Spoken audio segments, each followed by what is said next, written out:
Kherson reste sous la menace des bombardements des forces russes retranchées sur la rive gauche du Dniepr. Oui, la ville a été libérée, mais elle est minée. 2000 engins explosifs ont dû être neutralisés par les soldats ukrainiens, comme l'explique Volodymyr Zelensky.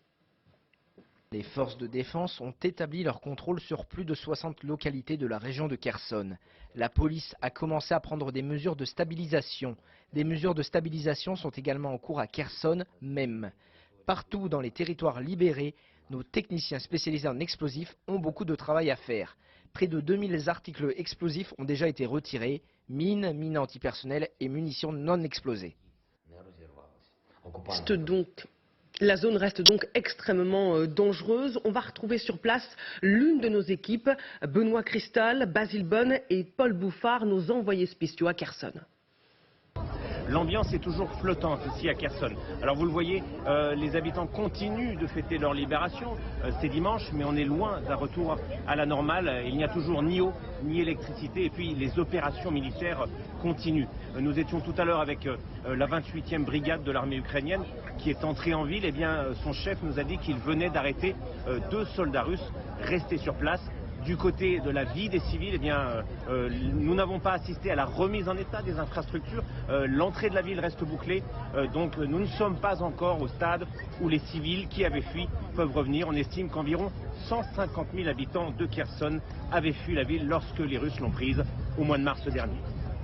Benoît Cristal, notre envoyé spécial à Kherson. Pour comprendre ce qui se joue en ce moment, accueillons nos experts. Christian Maigrelis, bonjour. Bonjour. Ancien conseiller de Gorbatchev, auteur de ce livre, Le naufrage de l'Union soviétique, les choses vues, aux éditions transcontinentales d'édition. Emmanuel Dupuis, bonjour. Bonjour. Vous êtes président de l'Institut Prospective et Sécurité en Europe, ancien conseiller politique de la Task Force Lafayette en Afghanistan en 2011. Roland Pietrini, bonjour. Ancien officier du renseignement, rédacteur en chef du bloc Athéna Défense. Arlette Chabot, soyez également la bienvenue et également la bienvenue à Mathieu Karman. On verra avec vous dans un instant comment les forces russes ont saboté la ville de Kherson. On a compris qu'après 8 mois d'occupation, la tâche est immense pour les soldats ukrainiens qui doivent déminer, sécuriser la ville. Ça va prendre beaucoup de temps. Emmanuel Dupuis. Oui, alors d'autant plus qu'il y a la capacité donc, de minage que vous évoquez, mais aussi il y a encore des poches de résistance parce que sur les 30 000, 25 000, 30 000 soldats russes, tous ne sont pas passés de l'autre côté du Dniepr. Donc il y a aussi une façon donc, de résister ou de ralentir. On a fait l'avancée ukrainienne, on a vu beaucoup d'images. C'était important de les voir. Mais ce sont des images politiques, avec le drapeau ukrainien qui désormais reflotte maintenant, qui ne flottait plus depuis 8 mois sur la capitale donc, de la province de l'oblast de Kherson. Il y a des ponts qui sont minés, donc qui vont aussi ralentir la prochaine étape, mais il y a surtout la nouvelle phase du conflit, avec désormais des tirs d'artillerie côté russe, qui peuvent être la riposte ou la réponse de Vladimir Poutine. On va voir d'ici les prochains jours. Et puis désormais des forces ukrainiennes qui ne vont pas s'arrêter sur la rive droite du Dniepr, qui vont continuer. Dans quelle direction vont-ils continuer? Et là on rentre un peu dans la politique. Les Américains et les Occidentaux sont, je crois, plus ou moins synchrones pour ne pas ouvrir un nouveau front, qui est celui de la Crimée, car désormais ce n'est plus le front de Kherson, c'est le front de la Crimée auquel on peut penser, mais il y a aussi la libération des villes comme Melitopol, et donc symboliquement aussi Mariupol, avec une nouvelle difficile perspective pour la Russie. Désormais, les lance-roquettes HIMARS, dont les Ukrainiens vont être davantage dotés, près d'une quarantaine, si les Américains mettent à exécution leurs promesses, plus les systèmes sol-mer, les fameuses torpilles et missiles plutôt Harpoon dont les Ukrainiens disposent. Ça veut dire qu'ils peuvent bloquer aussi la flotte de la mer Noire. Depuis l'attaque récente de la flotte de la mer Noire, il n'y a plus un seul bateau russe qui est sorti de Sébastopol. Roland Pietrini, on comprend que la libération réelle, totale de la ville prendra beaucoup plus de temps dans ces circonstances. Oui, et d'autant plus que très probablement la décision de retirer les troupes dans cette poche à l'ouest et au nord de Dniepr a été prise il y a 3 ou 4 semaines, et probablement dès la prise de commandement de Sourovikine. Lorsqu'on retire un certain nombre d'éléments, il est évident qu'on a besoin de freiner l'adversaire de manière à ce qu'il ne puisse pas prendre immédiatement du terrain. Donc il est tout à fait naturel qu'il y ait des mines, qu'il y ait des pièges, qu'il y ait un certain nombre d'éléments qui vont freiner l'avancée des troupes ukrainiennes. En ce qui concerne l'avenir, moi je pense qu'il faut rester extrêmement prudent. Les Ukrainiens sont effectivement à Kherson. Ils vont occuper l'ensemble de la rive droite du Dniepr, mais ils auront strictement les mêmes difficultés pour franchir de l'autre côté que les Russes en ont eu pour retirer l'ensemble des troupes. Il ne faut pas oublier que ces troupes, ce sont essentiellement des éléments à pied, qu'ils ont laissé un certain nombre de matériel qu'ils ne pouvaient pas récupérer. Et ainsi, nous avons une vision d'une nouvelle phase tactique qui va à la fois qui se termine, et une autre phase tactique qui va débuter. Pour laisser le champ libre aux soldats ukrainiens qui s'activent pour déminer la ville, un couvre-feu a été instauré dès 17 h jusqu'à 8 h du matin le lendemain, comme l'explique le chef de l'administration militaire de Kherson. Notre travail consiste à assurer la sécurité de votre vie. Nous sommes donc contraints d'instaurer un couvre-feu de 17 h à 8 h ce soir. Je tiens également à vous avertir que la possibilité de quitter la ville et d'y entrer sera limitée jusqu'à ce que les activités de déminage soient menées à bien. Croyez-moi, nous faisons tout pour que la ville de Kherson et toute la région de Kherson retrouvent une vie normale. C'est une contrainte, vu la dangerosité de la zone. Christian Megrellis, est-ce que après cette phase de joie qui n'est pas encore terminée, car les Ukrainiens savourent leur libération, est-ce que le fait qu'on s'occupe du déminage de la ville, de la sécurisation du territoire, c'est un peu un retour à la réalité? Certes, la ville a été libérée, mais la liberté n'est pas encore totale pour les habitants. Mais quand on prend une ville qui a été assiégée, celui qui prend la ville doit la sécuriser. Ça prend souvent des semaines. Il ne faut pas s'imaginer que ça va se régler en quelques jours.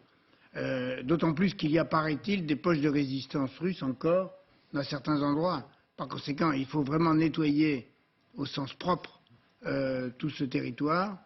Et je pense qu'il y en a pour 15 jours, 3 semaines. Oui, c'est une question de semaines, la sécurisation de la ville. On dit les forces russes ont miné la ville, mais Mathieu, ils ont également saboté toutes les infrastructures essentielles, communication, fourniture d'eau, de chauffage, électricité. Racontez-nous, Mathieu. Oui, parce que Volodymyr Zelensky l'a dit hier soir lors de son adresse, les Russes ont tout détruit à Kherson. Je vous propose de l'écouter. Avant de fuir Kherson, les occupants ont détruit toutes les infrastructures essentielles. Communication, approvisionnement en eau, chauffage, électricité. Mais nous allons tout reconstruire, croyez-moi, même si cela prend du temps.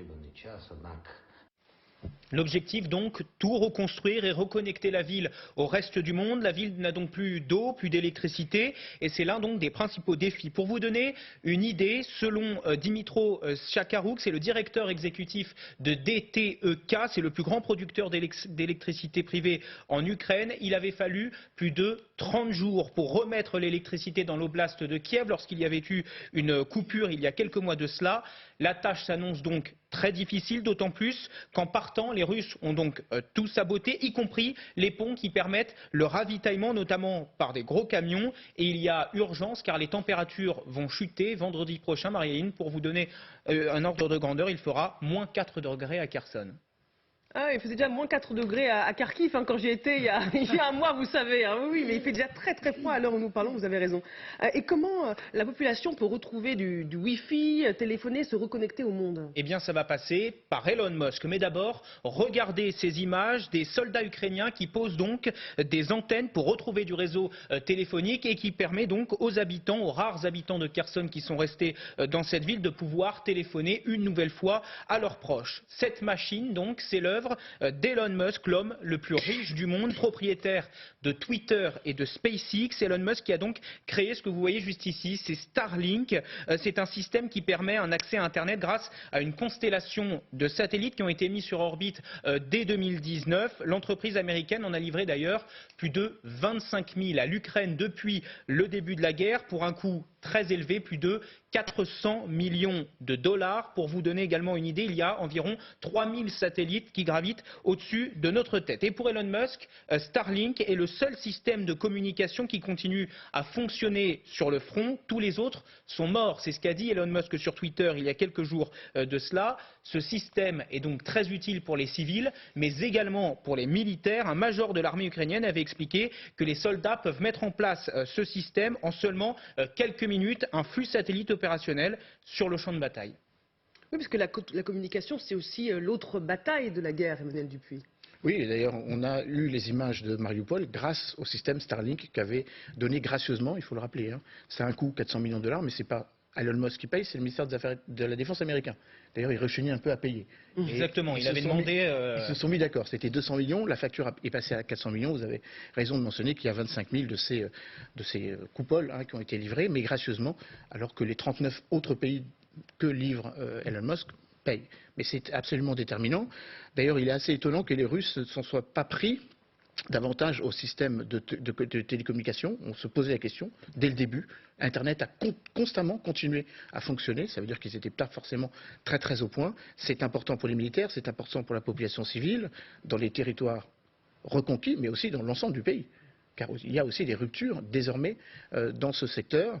Je rappelle que selon la Convention internationale de Genève de 1949, s'en prendre à des infrastructures dites critiques, le barrage de Kakhovka par exemple, ou électricité, et désormais les télécommunications passent comme des crimes de guerre. Des crimes de guerre. Et justement, cette stratégie de vouloir priver les Ukrainiens d'eau, d'électricité, pour les faire craquer, est-ce que ça a une chance de fonctionner ?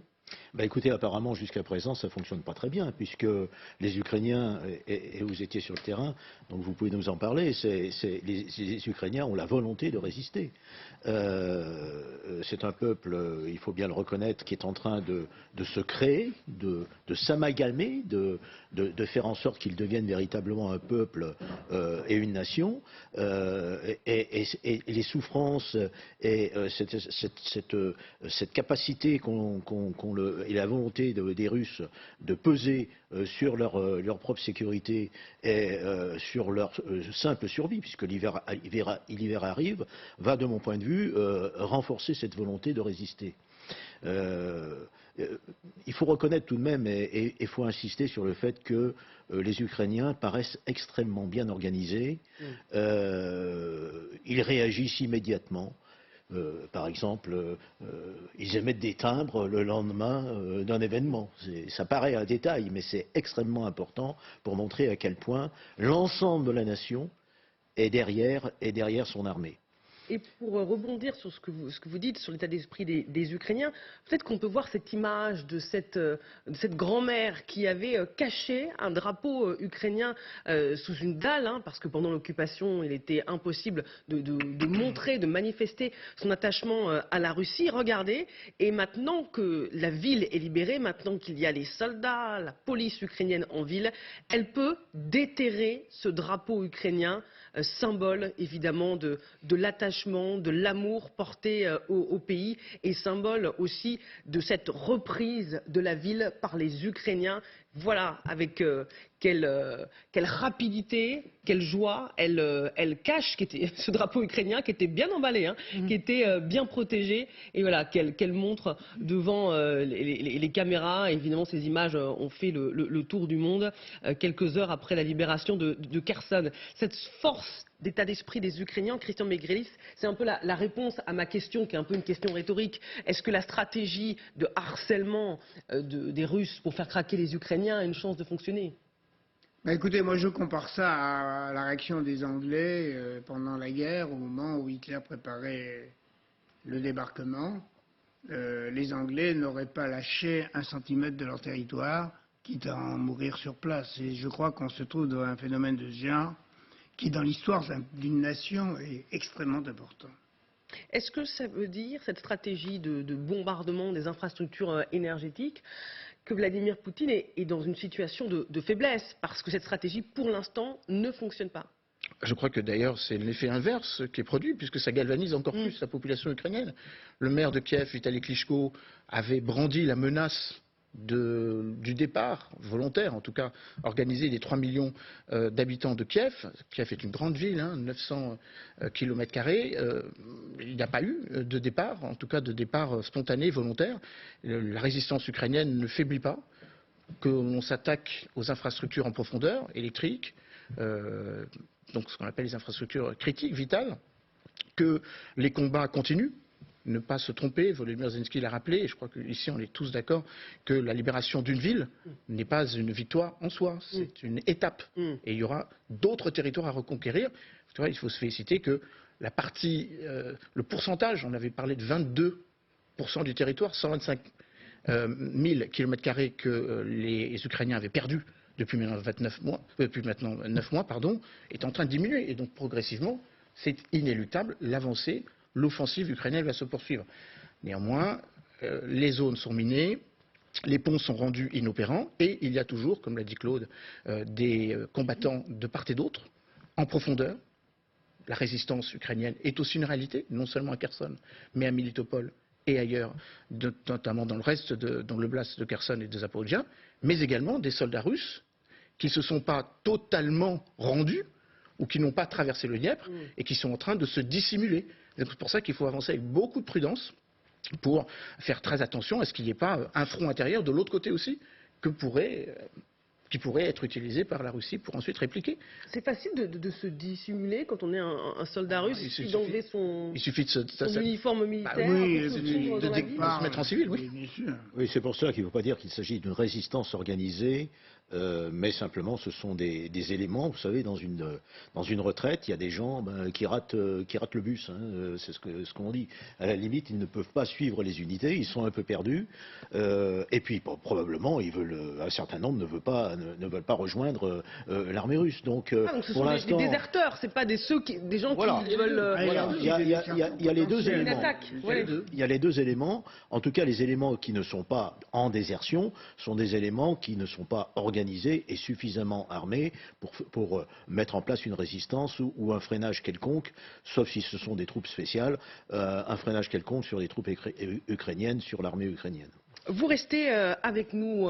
On va poursuivre ce débat et se demander, et si Poutine n'avait pas dit son dernier mot à Kherson et dans la région, qui reste, à l'heure où nous parlons, majoritairement contrôlée par les Russes. Et on parlera également de cet autre front, le front Est, où l'armée russe ne recule pas. Vous allez comprendre pourquoi. Votre programme avec une équipe de professionnels engagés sur le terrain. Pour vous, avec vous, proche de vous. Groupement national des agents Citroën. Votre programme avec Floa. Mini prêt ou paiement en plusieurs fois. Avec Floa, c'est aussi simple que ça. Floa, simplifier la banque pour faciliter la vie.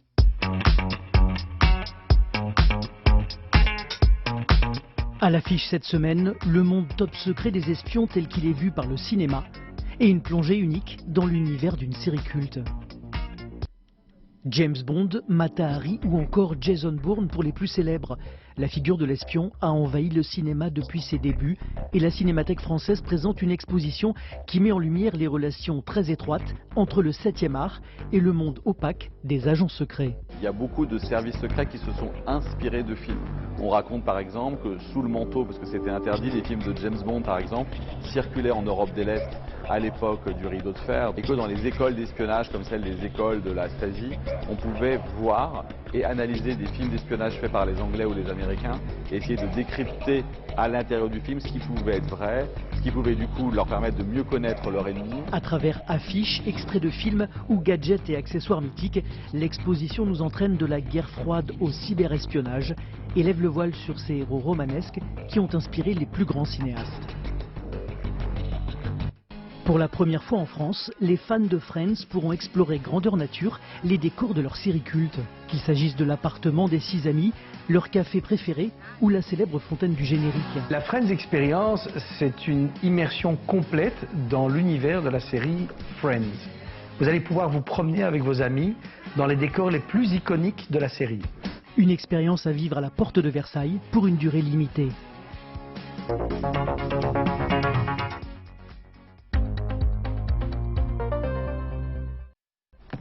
Bonjour. Quand Alain a besoin d'aide, c'est sa fille qui s'occupe de lui. Même si parfois, il a du mal à l'accepter. Besoin d'aide? Non. Mais cette fois-ci, sa fille n'était pas là. Et Alain a pu compter sur Marie, aide à domicile. Et c'est un de nos engagements d'assureurs mutualistes pour votre santé. Groupama, la vraie vie s'assure ici. Et pour nos sociétaires fidèles, Groupama s'engage à débloquer 400 € pour plus de confort pendant votre séjour à l'hôpital.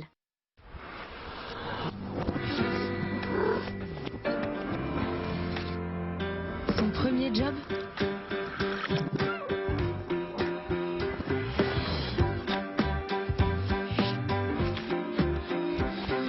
C'est grâce à votre veste de seconde main. Donnez une seconde vie à vos vêtements. Vendez-les sur Vinted et gagnez de l'argent. Ajoutez votre article, fixez votre prix et vendez sans frais. Tu ne le portes pas? Vends-le. On n'imagine pas tout ce qu'il y a dans un morceau de comté.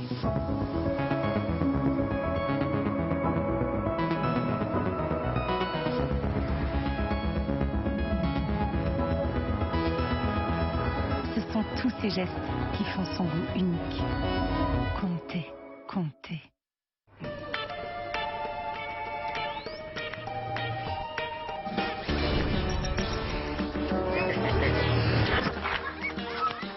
Bah voilà, l'école à 5 minutes en trottinette. Elle assure ou pas, maman? Avec Bien Ici, projetez-vous vraiment dans votre recherche IMO. Yeah, I know what I felt, kept me down, that ain't right. Yeah, all I need is the way that you love me. Prendre soin de sa maison, c'est prendre soin de soi. Retrouvez des milliers d'articles sur leroymerlin.fr et profitez du retrait 2 heures en magasin.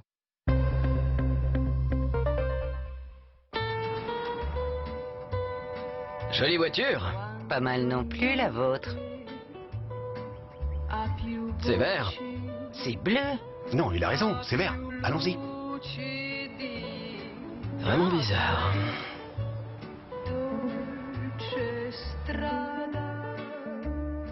Fiat anticipe le futur bonus écologique de 7 000 € dès maintenant et pour tous. Profitez de nouvelles Fiat 500 dès 129 € par mois sans condition de reprise. Vous souffrez de troubles de la lecture? Découvrez la technologie primée Orcam Read. Il suffit de pointer et d'appuyer sur le bouton. Orcam Read convertit ensuite le texte en audio. La base de ces tourelles sombres se confond. Bénéficiez d'une offre spéciale dès maintenant sur le site orcam.com ou par téléphone au 0800 903 921. Et si anticiper le danger était possible? Verisure présente la première alarme qui détecte les intrusions avant même qu'elles n'aient lieu. Grâce à sa nouvelle technologie Verisure Smart Protection, nos experts Verisure analysent chaque alerte 24 heures sur 24 en moins de 10 secondes. Rendez-vous sur verisure.fr pour bénéficier des frais d'installation offerts. On n'imagine pas tout ce qu'il y a dans un morceau de comté.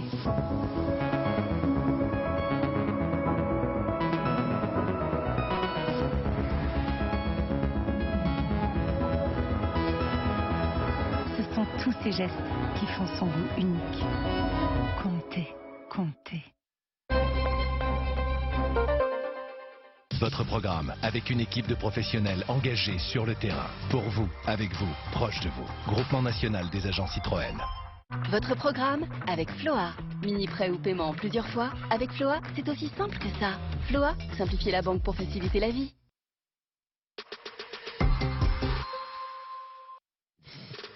Et si Poutine n'avait pas dit son dernier mot à Kherson, à peine le retrait des troupes russes achevé, Moscou avait déjà affiché son ambition de reprendre la ville.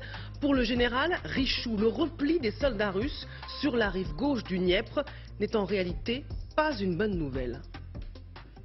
C'est très inquiétant. Si l'armée de Vladimir Poutine, qui était à l'ouest, étriée, mal ravitaillée, qui avait froid et qui avait faim, repasse à l'est, on risque de la retrouver dans quelques mois, rééquipée et tenant les bords du Dniepr, tenant le front. Et à ce moment-là, ce sera très difficile pour les Ukrainiens. Ils gardent encore une bonne partie du territoire et si la guerre s'arrêtait aujourd'hui, ils ont 15%, c'est eux qui ont gagné. Ils ont plus de terrain que le 24 février. C'est la raison pour laquelle c'est vraisemblablement inacceptable pour les Ukrainiens, mais c'est aussi la manière de Vladimir Poutine de dire, vous voyez, on a souffert, mais on garde encore, on tient ferme cette bande de terrain qui est russe pour l'éternité, les 4 oblasts qu'il a annexés. Est-on en train d'enterrer l'armée russe un peu trop vite à Kherson? De toute façon, depuis le début de la guerre au mois de février, on va de surprise en surprise. C'est-à-dire qu'on a eu à la fois une surprise stratégique et on a des surprises tactiques les unes après les autres. Ils ont réussi à sauver ce qui pouvait être sauvé de la poche qui était composée du 22e corps d'armée et de la 49e armée. Ces deux éléments ont franchi et vont très probablement à la fois se réorganiser, se réarticuler et se renforcer grâce à la mobilisation. Mais le général Richout a dit un mot important, il a dit dans quelques mois. Il n'a pas dit tout de suite. C'est impossible tout de suite, pour une raison bien simple, c'est que ce corps d'armée et cette armée, alors armée ça ne veut pas dire une armée comme l'armée française, hein. C'est 2 divisions ou quelques brigades. Cela veut dire qu'ils n'ont plus de matériel. Parce que le matériel n'est pas repassé de l'autre côté.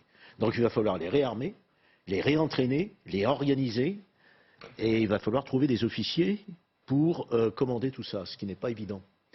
Ce qui n'est pas évident parce que le corps des officiers russes a payé un lourd tribut dans les premières semaines de la guerre, y compris au niveau des généraux et des colonels commandant les régiments et les bataillons. Il va falloir donc reconstituer tout ça. Alors vous dites, vous posez la question, est-ce que Poutine n'a pas dit son dernier mot? Ben évidemment, Poutine n'a pas dit son dernier mot. Ça me paraît. Il ne faut pas enterrer trop vite l'armée russe. D'autant plus qu'au cours de l'histoire, on s'est aperçu que l'armée russe, quand elle reculait et qu'elle était acculée, elle devenait de plus en plus dangereuse. Au cours de l'histoire, Napoléon, en passant par Napoléon, en 1942, et bien d'autres conflits du XVIIIe siècle et du XVIIe siècle. Il faut faire très attention à ça, d'autant plus que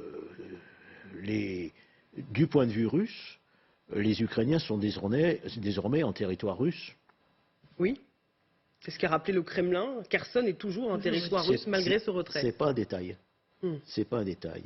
Donc en fait, il a une bonne raison de relancer à un moment donné son offensive, probablement pas à Kherson, parce que c'est très compliqué.